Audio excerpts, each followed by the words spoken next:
एक नया मोड़। आशा की कहानी। साहिल 16 साल का एक होनहार और उज्जवल लड़का था। अपनी पढ़ाई में उत्कृष्टता और अपने आज्ञाकारी स्वभाव के लिए वह अपने माता पिता का गर्व और पड़ोसियों की खुशी था। उसके शिक्षक अक्सर उसकी पढ़ाई के प्रति समर्पण की सराहना करते थे और उसका परिवार इस बात से संतुष्ट था कि उनका बेटा सफलता की राह पर है। उसका अपने आसपास के सभी लोगों के साथ मधुर संबंध था और उसका भविष्य अनंत संभावनाओं से भरा हुआ प्रतीत होता था। लेकिन जीवन ने एक अप्रत्याशित मोड़ लिया जब साहिल की दोस्ती कुछ ऐसे लड़कों से हो गई जो उसकी तरह मेहनती नहीं थे। ये दोस्त उससे बड़े थे और उन्होंने शराब पीना शुरू कर दिया था। वे अक्सर साहिल को अपने साथ शामिल होने के लिए बुलाते थे और पहले तो उसने मना कर दिया, यह जानते हुए कि इस आदत के खतरे क्या हैं। लेकिन अपने साथियों के बीच स्वीकृति पाने और उनमें फिट होने की इच्छा ने धीरे धीरे उसकी हिचकिचाहट को दूर कर दिया। शुरुआत में यह सिर्फ 1-2 घूंट ही था। उसने सोचा कि इसमें कुछ गंभीर नहीं है, लेकिन समय के साथ साहिल ने खुद को अधिक बार शराब पीते हुए पाया। कभी कभार की शराब पीने की आदत एक दैनिक रिवाज में बदल गई। जो शराब पहले एक हानिरहित पलायन लगती थी, वह जल्दी ही एक लत में बदल गई। उसकी स्कूल की पढ़ाई प्रभावित होने लगी और उसके अंक, जिन पर वह कभी गर्व करता था, गिरने लगे। उसके माता पिता ने अपने कभी आज्ञाकारी बेटे में बदलाव देखा और उनका दिल टूट गया। उन्होंने उससे बात करने की कोशिश की, लेकिन वह उनके चिंताओं को टालता रहा, यह कहते हुए कि वह ठीक है। वह अब उसे अंधकार में लिपटा हुआ नजर आता था।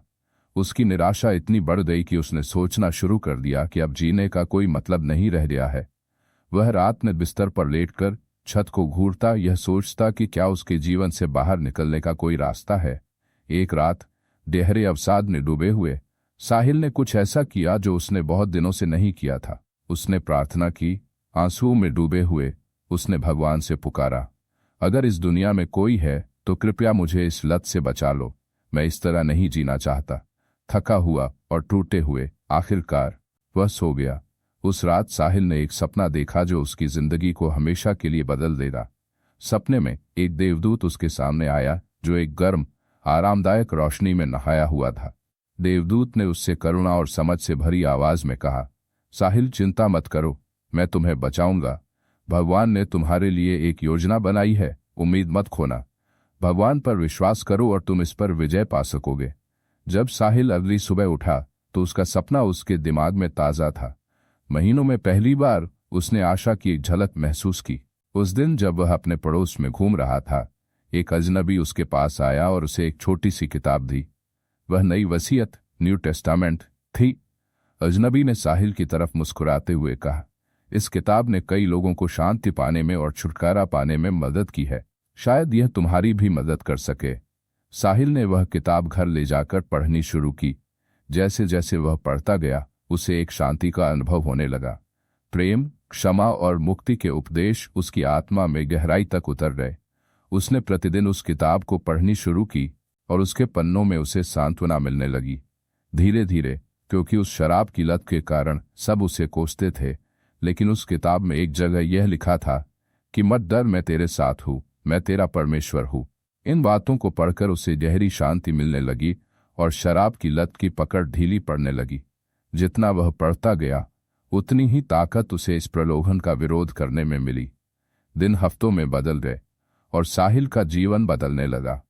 उसने उन दोस्तों से दूरी बना ली जिन्होंने उसे गलत रास्ते पर ले जाया था और अपना जीवन फिर से बनाने पर ध्यान केंद्रित किया।